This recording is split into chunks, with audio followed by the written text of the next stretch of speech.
And Steelers head coach Mike Tomlin had some thoughts about his NFC North rivals trading quarterback Joe Flacco within the division ahead of their matchup on Thursday night with Cincinnati. Here's what he said. You know, to be honest, it was shocking to me. Andrew Berry must be a lot smarter than me or us because it doesn't make sense to me to trade a quarterback that you think enough of to make your opening day starter to a division opponent that's hurting in that area. But that's just my personal feelings.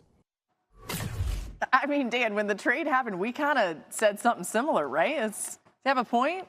He absolutely has a point. I don't know if I've ever heard a coach come out and say it in that way. You know, we've often had hypothetical trade conversations on this show, and we'll throw Micah Parsons going to the Washington Commanders, and everyone's like, well, they would never do that because it's in the division.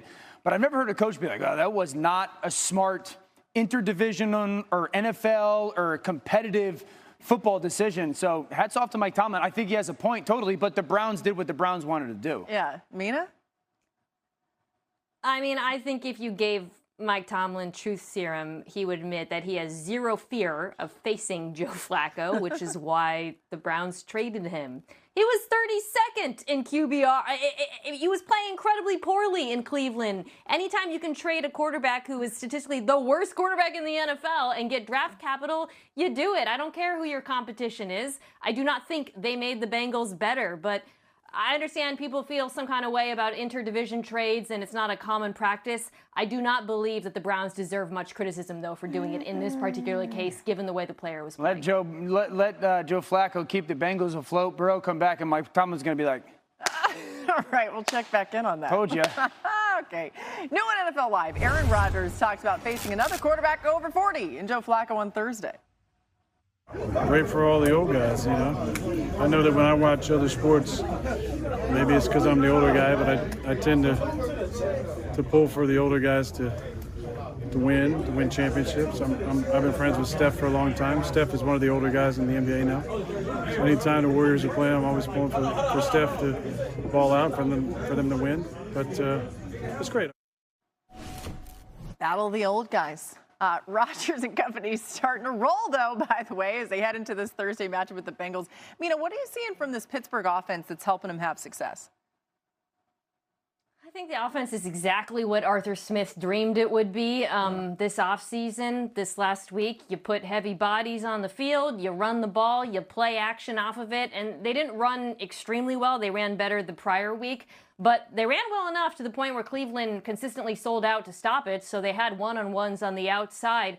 That, to me, Dan, is a viable formula for this Steelers team. They're not going to throw it all over the yard. Rodgers hit on a couple of deep balls in this one, which was a difference for him. But if they can continue running the ball well out of those heavy formations, hitting some play-action shots, I do think that they can move the ball well enough, coupled with the defense playing better. I really like this offense right now in Pittsburgh.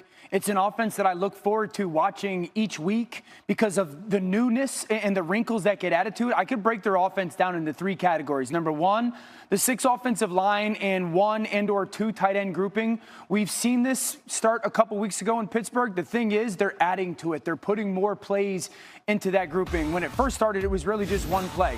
6 different ways they did it last week where 6 offensive linemen, tight end, get the quarterback on the move. There's play action. That was the first play of the game. Love that Arthur Smith comes out and does that. 6 offensive linemen with motion, weak zone.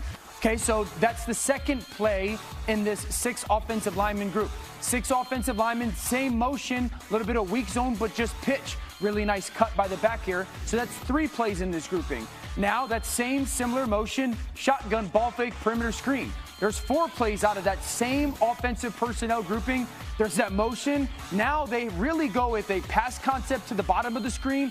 And I love this. They're taking that 6th offensive lineman and treating it as a swing screen out in front of the back as a check down, and then the jet sweep. That's 6 different plays that they have out of that offensive, or the 6 offensive linemen and double tight end grouping. I love that out of Pittsburgh. One of my favorite things every week. It's 6 offensive linemen, but it's really 7 because Darnell Washington, the tight end, and every week, reliably, the defense just completely forgets to cover him altogether. Yeah. And Adam, you got a big play in this one early in the game. But I'm telling you, every week, because he is such a dominant blocker and he is part of what Dan is describing, he is completely forgotten. The Steelers are going to keep doing that. I love it. You know what old guy quarterbacks really don't like is getting pressured. Aaron Rodgers, by the way, was not pressured in any of his 11 second-half dropbacks in Sunday's win over the Browns. Thinking about the Myles Garrett's on the other side, I mean, that's pretty remarkable. It's part of that category. The 6 offensive line stuff helps them run them, but then they move them. That's a big part of it. And then it's either quick game or DK one-on-one. And that's kind of the 3 groupings of their offensive line or their offensive scheme. I love how excited we are to talk about these Steelers. All right, let's bring Graz back in for some more top stories. Steelers Nation, sit tight, because what's happening right now is more than just a game. It's a war of respect, pride, and identity. I'm your voice on Steelers Nation Wire, and this is the moment we lean in, feel every syllable, and let the rest of the league know Pittsburgh isn't just watching. Pittsburgh is acting. Let me break down what's on the table. Mike Tomlin, our general, our pulse, our shield, did something rare. He called out a rival GM, pointed fingers, questioned logic, showed emotion. He said plainly, "It doesn't make sense to me to trade a quarterback you thought enough of to make your opening day starter to a division opponent that's hurting in that area." That wasn't coach speak. That was raw. That was fire. That was pride. And every Steelers fan should hear that and feel it in their bones. Because that move by Cleveland, it stinks of desperation, miscalculation, and disrespect. They shipped Joe Flacco, a veteran, a starter, to the Bengals, a team within our division. A trade like that isn't done lightly. It's done with strategy, or folly. Tomlin, with his steely voice, put it plainly, they're making our job harder. He's not whining, he's warning. He's not stepping back, he's stepping into the fight. And the league is watching. Flacco, in his Bengals debut, threw 219 yards and 2 touchdowns with a 64+% completion. He looked the part. But that trade raised questions first. Did the Browns misread their vulnerability? Did they value short-term games over long-term control? Did they strengthen a rival just to save face? Tomlin mocked that logic. He questioned it. He laid bare the awful truth in that move, and he did it before our Thursday night battle. But there's more. Because this moment isn't just about calling out rivals, it's about what we do with it. Because look at what's happening in Pittsburgh. Arthur Smith is cooking, the offense evolving. He's unleashed a jumbo package, 6 linemen plus massive tight end Darnell Washington. That man has become a weapon, a force, a mismatch. He's run routes, caught passes, blocked men like a monster. He's feared.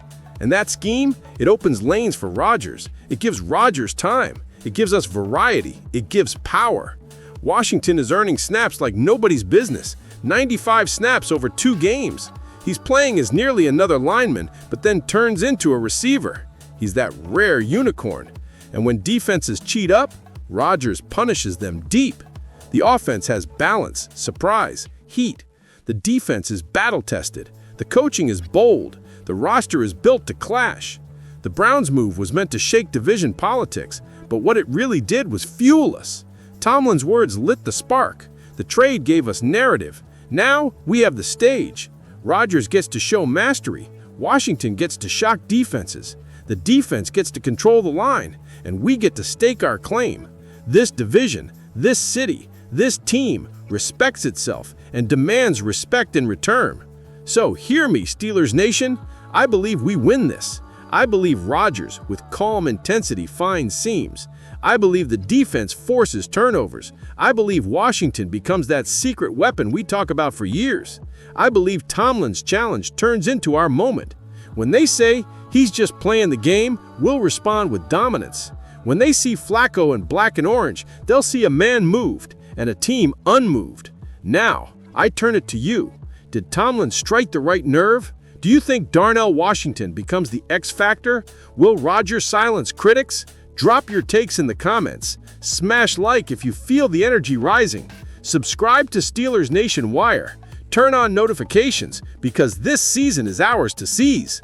Let's make them remember why they never bet against Pittsburgh. Let's go, Steelers!